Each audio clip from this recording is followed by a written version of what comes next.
More power. It's the one thing we're all after, right? Forever, the answer was pretty simple. Just build a bigger engine. But what if there's a smarter way to do it? A more elegant way? Today, let's dive into how engineers figured out how to turn pure waste into raw performance. So, what is the secret to getting more power these days? We all grew up hearing that old saying, there's no replacement for displacement. Well, that's just not true anymore. It's been completely turned on its head by this one amazing device that literally recycles wasted energy. And this right here really shows you the massive shift in thinking. The old way, it was all about brute force, right? A bigger engine, cram more fuel in, get a bigger bang. Simple. But the new way, the new way is all about finesse. It's about taking a smaller, more efficient engine and using some clever tricks with wasted energy to make some seriously impressive power. Okay, to really get this, we gotta go back to square one.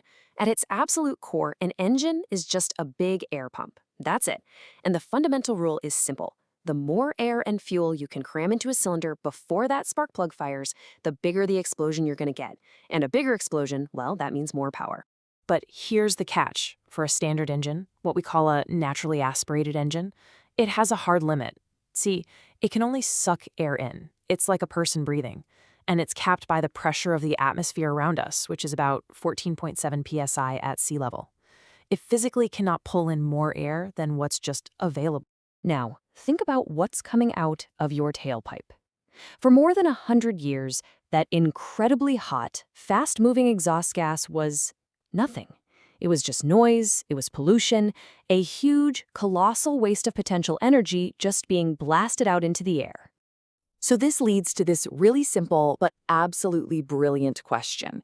The question that is the entire genius behind the turbocharger. What if we could somehow capture all that wasted exhaust energy to solve our air problem? Instead of letting the engine just sip air, what if we could force feed it? And boom, that is exactly what a turbocharger does. It's this incredible little energy recycler.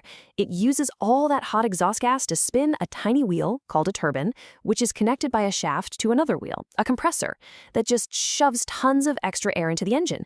So let's break down exactly how that magic happens. So a turbo is basically two halves of a whole connected by one little shaft. You've got the hot side, that's where the turbine lives. Think of it like a tiny, super strong windmill getting blasted by a hurricane of exhaust gas. Then you've got the cold side. That's where the compressor is. Its job is to suck in fresh air from the outside and squeeze it, pressurize it, creating what we all know and love as boost. And the speeds we're talking about here, they're just insane. That little shaft connecting the two halves, it can spin at over 150,000 RPM. Let that sink in. That's more than 2,500 times per second. It's something like 40 times faster than your engine can even dream of spinning. Okay, so let's put the whole process together. Step 1. Hot exhaust gas blasts out of the engine and spins the turbine. Step 2. That turbine is connected to a shaft, which makes the compressor on the other side spin like crazy. Step 3. The compressor grabs fresh air and crams it into the engine under pressure. But there's a fourth step here, and trust me, it's absolutely crucial. See, there's a little problem with physics. When you compress any gas, including air, it gets hot, really hot. And hot air is less dense. It has fewer oxygen molecules packed into the same space, which is, well, it's the exact opposite of what we want if we're trying to make a big, powerful combustion. And this is where the intercooler comes in to save the day. The easiest way to think of it is as a radiator, but for the air the engine is about to breathe. It takes that super hot compressed air coming from the turbo and cools it way down. That makes the air dense again, packed full of oxygen, which is the perfect recipe for maximum power. But all this incredible power didn't always come for free. For a long, long time, turbocharging had this one famous, notorious problem. A big trade-off that every driver could feel the second they put their foot down. And that trade-off has a name: turbo lag. Here's why it happens. At low engine speeds, you just don't have a lot of exhaust gas flowing out. So when you floor it, there's this pause, this delay, while you wait for enough exhaust to build up pressure and get that turbine spinning fast enough to actually make boost. That wait, that's turbo lag. It's that super frustrating feeling, right? You put your foot to the floor and nothing. And then, whoosh, a massive surge of power kicks in all at once. Early turbo cars were famous for this. It could be genuinely scary if you weren't ready for it. So, how did modern engineering basically kill turbo lag? With some seriously clever solutions. First, they just started using smaller, lighter turbos that spool up way faster.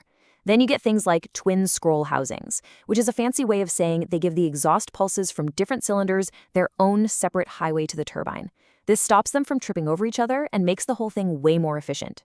And now we've got electric assist turbos that use a little electric motor to get the turbine spinning instantly, zero lag. It's amazing. The result of all this amazing tech? It's literally the best of both worlds. You get the massive power you'd expect from a big V8, but with the fuel efficiency of a much smaller engine. I mean, it's the perfect win-win. All right, so let's do a quick recap of this engineering alchemy.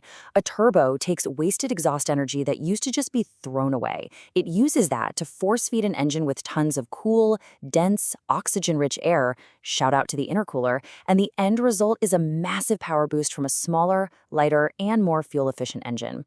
Just brilliant. Honestly, it's a piece of tech that has completely changed the game for the modern car. So I've got to ask you, when you think about all the legendary turbocharged cars out there, from the wild rally cars of the 80s to the insane hypercars we have today, what's your number one all-time favorite?